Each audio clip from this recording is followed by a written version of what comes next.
All right, joining me via Zoom, guy I've known a really long time.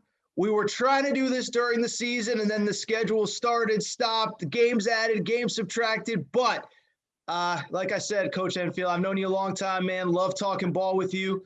I appreciate you making a few minutes. Andy Enfield, USC, in case people didn't figure it out. How you doing, Coach? Doing very well. It's great to be here with you, Aaron. All right, well, let's get into it because in many ways, you guys were, at the very least, by the end of the season, the toast of the basketball world, certainly here in LA. I know, obviously, look, it didn't end the way that you guys wanted it to against Gonzaga in the Elite Eight, but what has the last, 6-8 weeks been like in a situation where, you guys are fighting so hard for kind of national relevancy? It seemed like nobody was talking about you guys except for me. I was the only one banging the drum for you guys. And then all of a sudden, you blow out Kansas. I think it was their worst tournament loss in 4 or 5 decades. Everyone realizes, man, this team is good. You blow out, you beat Oregon. I mean, what has the last 6-7 weeks been like as you guys obviously went further than just about any USC team in the history of the program? Well, our players did a great job all season. We were 25-8. And we were very confident going to the NCAA tournament because we had a very good regular season. Our players really came together and played great basketball. So we were excited for them, very proud of what they accomplished. The NCAA tournament was unlike any ever probably in the history of the tournament with the pandemic and the isolation. We were in a hotel for 22 straight days. So our players were really focused because they didn't have anything else to do. And we had a lot of fun together, even though we couldn't see family and friends. But once they hit that court, they just played great basketball. Obviously, in our Elite Eight game against Gonzaga, we didn't play very well in the first 7 or 8 minutes, and we're in a deep hole we couldn't get out of. But the rest of the tournament really played well. So it's interesting. You're probably the first person I think I've really had on. I mean, I had a few players on, Luka Garza, whatever, but that was in the tournament, lived that tournament for fans. We hear about it and, it's life in a hotel. How bad could it be? But, I was talking to somebody kind of on your staff about this earlier in the springtime about, I think the players had a chance to go to Topgolf at one point.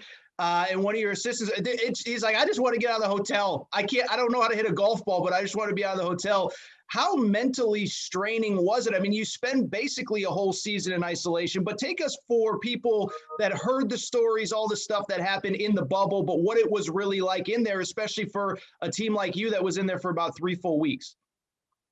The first 5 or 6 days in Indianapolis, we weren't able to go outside because all the convention center hotels are connected via the skyways. So you don't ever have to leave the hotel or go outside. So we had a chance finally on day 5 or 6 to spend 10 minutes in the sunshine in a roped off area. There's a fence around it, and we could not leave and see the public.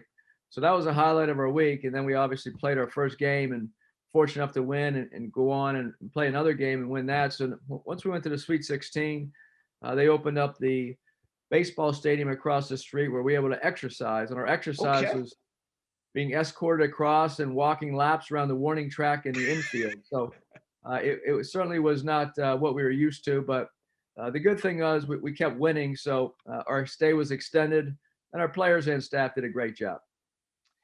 All right. This season specifically, we just talked about kind of the protocols, but first of all, when did you realize, obviously, look, everybody knows kind of Evan Mobley was always a highly rated player coming out of high school. He commits to you guys, I think, beginning of his senior year. So everybody knew you had this kind of potential lottery talent, a couple nice returnees off last year's team that would have made the NCAA tournament in 2020. When did you realize, like, this team has a chance to be pretty good? Because it wasn't just the Sweet 16 and the Elite Eight run. It was, you guys, I think at one point, 16-6 overall. I think you finished the regular season like 22-6. I can't remember all the numbers off the top of my head, but you guys were fantastic all year, probably a little bit underappreciated nationally. I mean, when did you realize, like, we got a chance to be a pretty good team here? Well, it was challenging, Aaron, because we had a whole new roster coming off the 22-9 season, season before.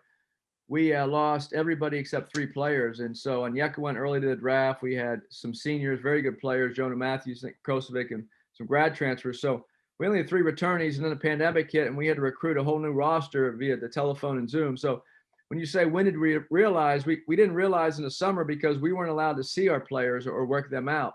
So once we were able to get them in the gym in September, October, start training camp, we thought we had a chance to be pretty good, but we had to learn the strengths and weaknesses of our team because we never coached at least half our team. So once the season started, I think we thought we could be pretty good, but we were unproven, and we had no idea how these players would mesh together.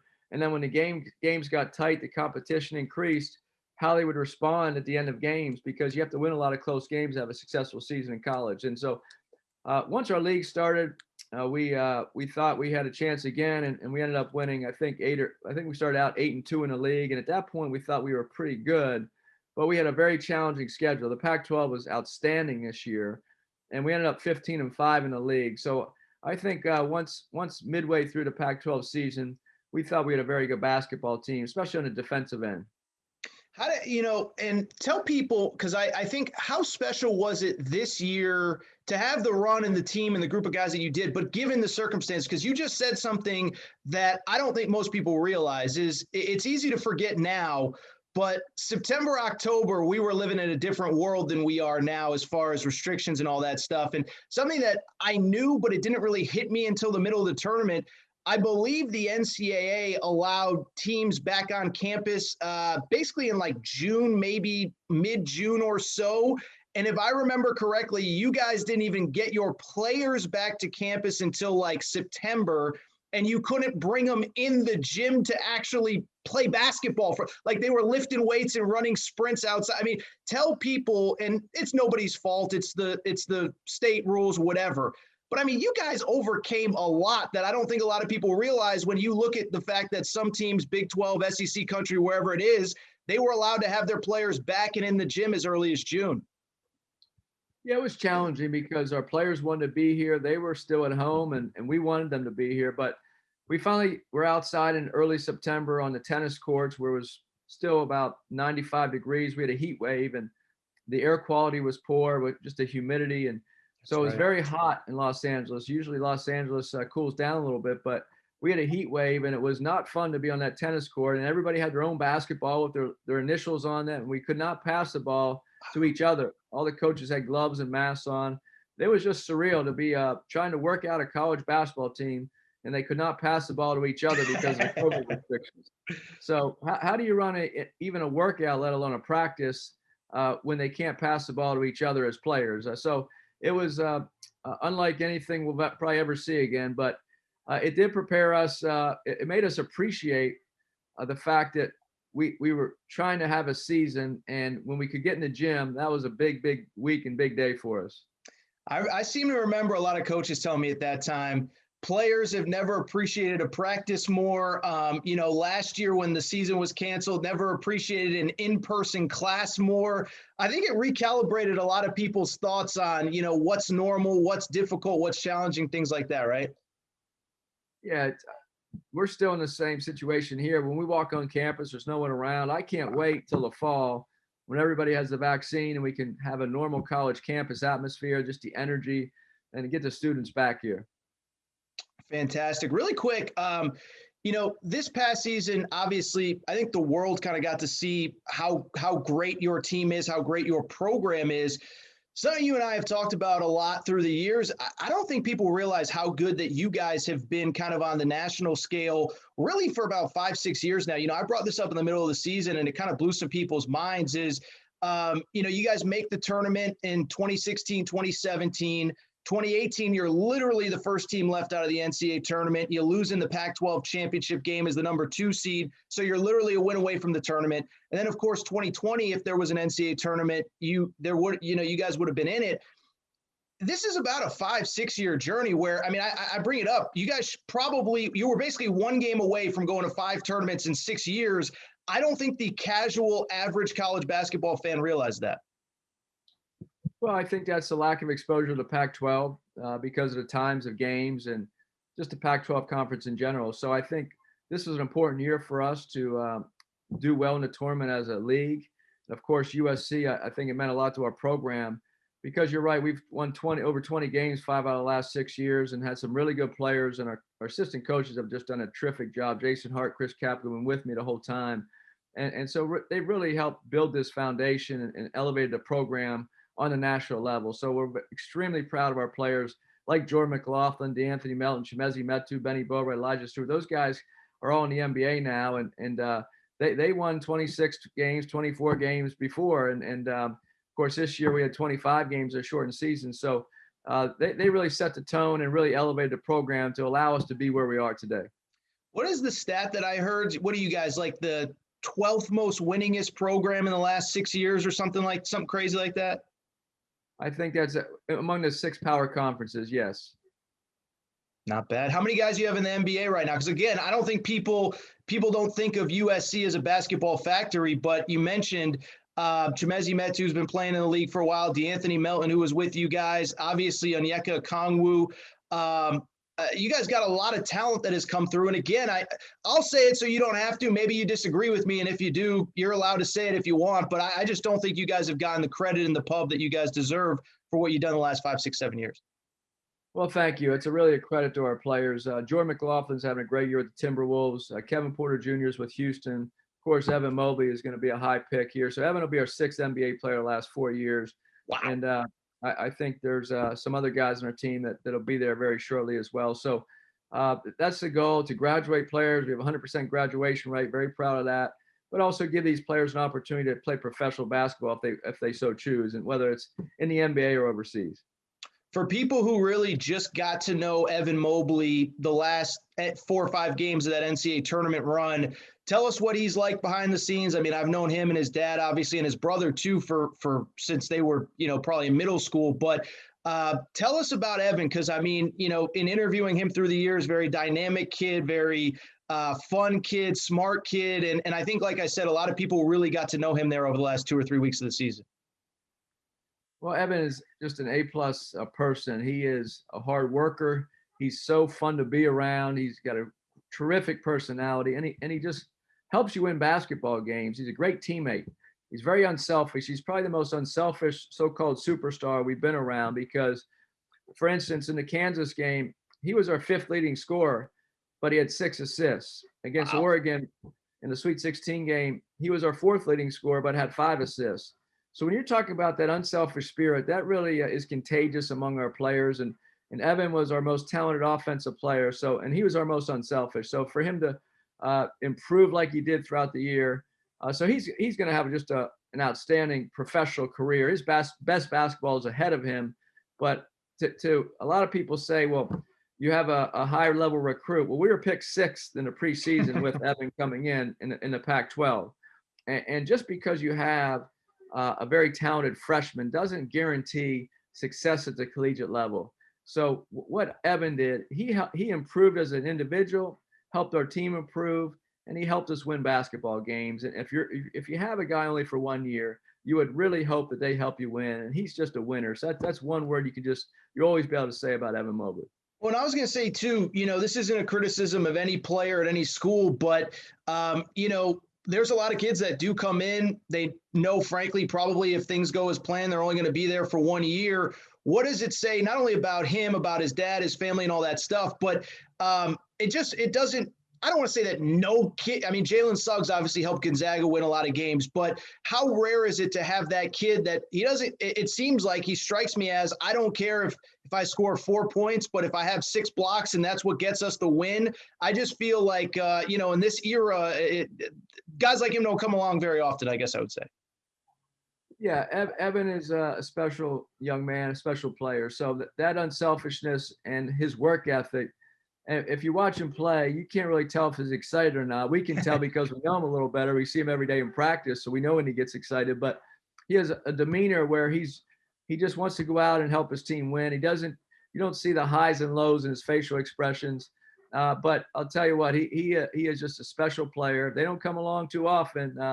But we had another one last year on Onyeka Okongwu, very similar to Evan, just a guy that came in and very unassuming. Every day at practice showed up and worked as hard as he could. And so those guys, as big guys, really, really improved throughout their collegiate seasons. Kind of going back to last year, I know there's no way to know, but how disappointing was it then? Because you guys had a really good team last year. I forget the exact 22-9, something like that. You beat UCLA on the final day of the regular season. You were peaking, as you said, Onyeka Okongwu, for people who don't know, top 10 pick, Atlanta Hawks. you guys had a really good team last year. And I don't think people realize, I don't want to say that you would have made the Elite Eight, but I think you could have made a deep run. And I know it goes back to kind of what we were talking about. This has been a 4, 5, 6-year run, but really last year you had a chance to do something special as well. And frankly, I think the Pac-12 had a chance to do something special because UCLA, Colorado, Oregon, all these programs were good even a year ago. Yeah, the Pac-12 was outstanding last year as well, and we were fortunate to really play well at the end of the season, be 22-9 in the conference, and peaking at the right time, as you just said. And so we were really confident going into the Pac-12 tournament in Vegas, and we're obviously going to be in the NCAA tournament at a pretty decent seed. So we thought we could win games in both tournaments, and it was very devastating to our players to have the pandemic hit when it did. Obviously, they understand the significance and the magnitude of the situation, but at the same time, for our seniors and our grad students and Onyeka that never got to play in the tournament, it was really a difficult time. But that team was very good. They were very, very tough, outstanding defensively. And the difference between this year's team, our team this year, it was actually a better offensive team than last year. But last year's team was extremely tough and physical. Two kind of things that kind of are together. Why don't you think the Pac-12 gets the credit that it deserves for playing the basketball that it does? And then kind of on the flip side, how fun was it for you to go on, turn on the TV after a game? And I don't know if you were even watching TV or watching commentary, but like I said to begin, the Pac-12 was kind of the toast of the town there for about, 2-3 weeks in the tournament. But why don't you think the league gets the credit it does? But then how nice was it to kind of for everyone to kind of see how good the basketball is in that conference in this NCAA tournament? I think it's important for the nation to see the relevance of Pac-12 basketball because the time difference really hinders the exposure and the familiarity with our league and the players that we have. We put a lot of guys in the NBA the last 5-6 years. I think we're second behind the ACC. If you run down a list of the outstanding teams and players we've had in the last 6 years, it's pretty impressive.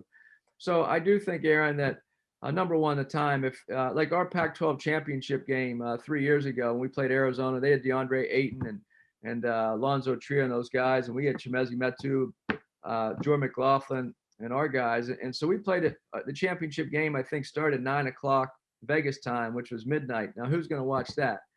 So I just think that even a 7 o'clock game here in the West Coast, that's 10 p.m. on the East Coast. And I grew up in Pennsylvania following the ACC and Big East, and I just never was able to stay up. I never watched Pac-12 basketball growing up, and I probably should have, but I didn't because I was usually in bed by 10 p.m. So I think that has the most to do with it, just a lack of familiarity, because there are a lot of great basketball fans in the Midwest and East Coast that just don't see our conference play enough. A couple quick questions. First of all, piggyback off that, there's a new Pac-12 commissioner coming in, and I don't think it's been officially announced. I don't know if there's a favorite. If he or she reached out to you and said, what can we do to help you guys get more exposures? It is simple because, it's easy to say play earlier games, but of course, when fans are back in the stands, you can't always play a 2 p.m. Pacific time, start time, 5 Eastern or whatever.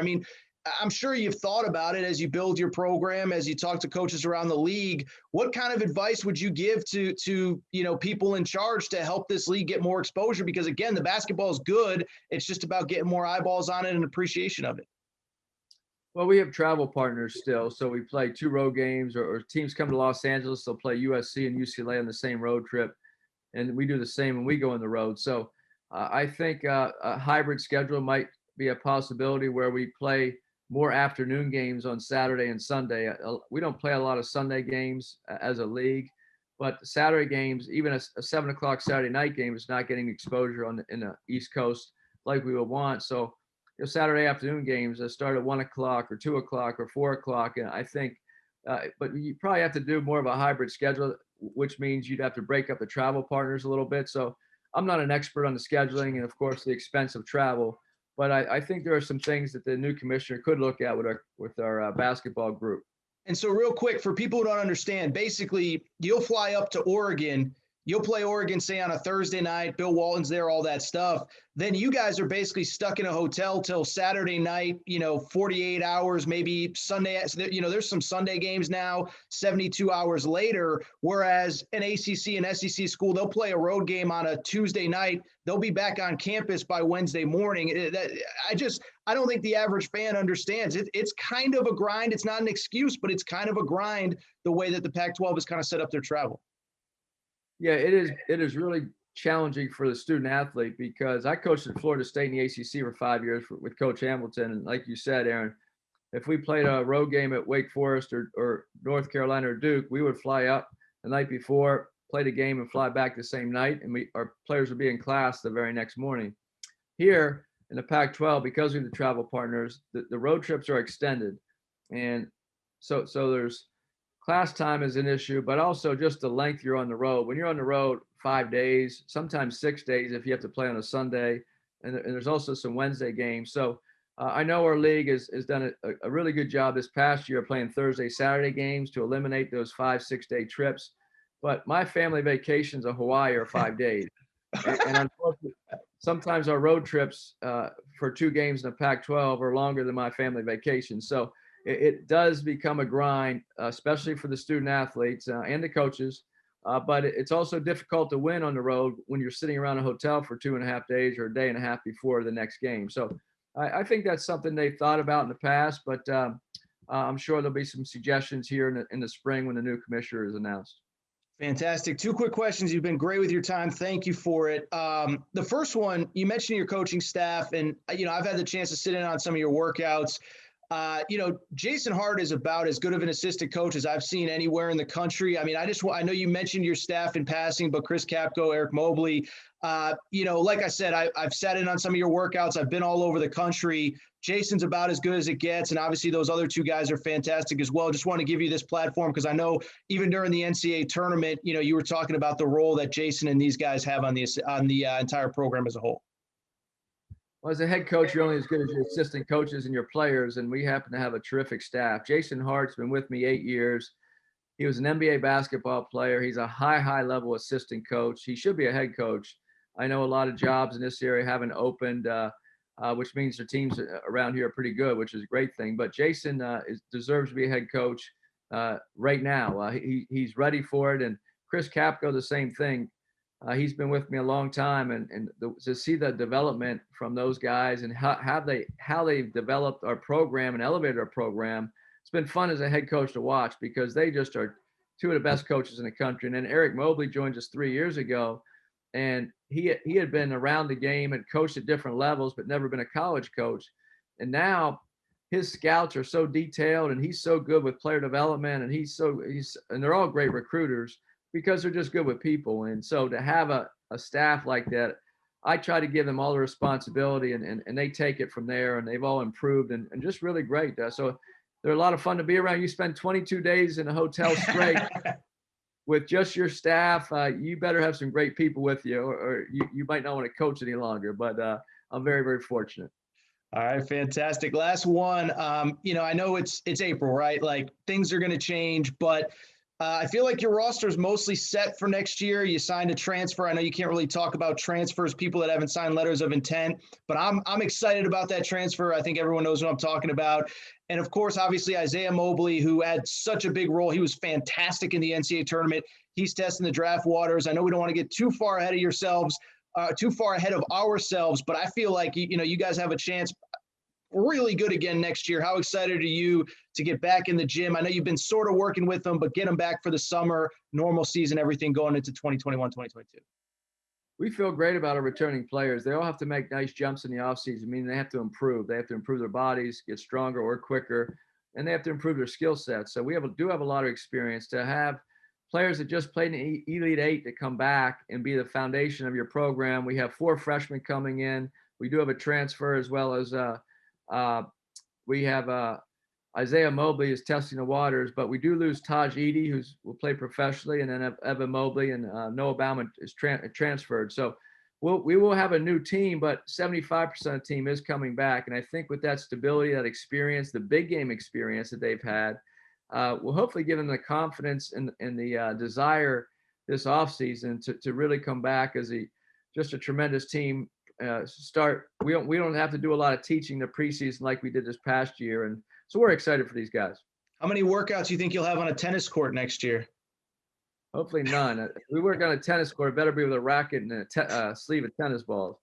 All right, Andy Enfield, head coach, USC coach. Incredibly, I appreciate, so gracious with the time. We'll do it again soon. Thank you very much. We've been talking about doing this for a while, so I genuinely appreciate you making some time. We'll talk soon, okay? Thanks, Aaron. Take care.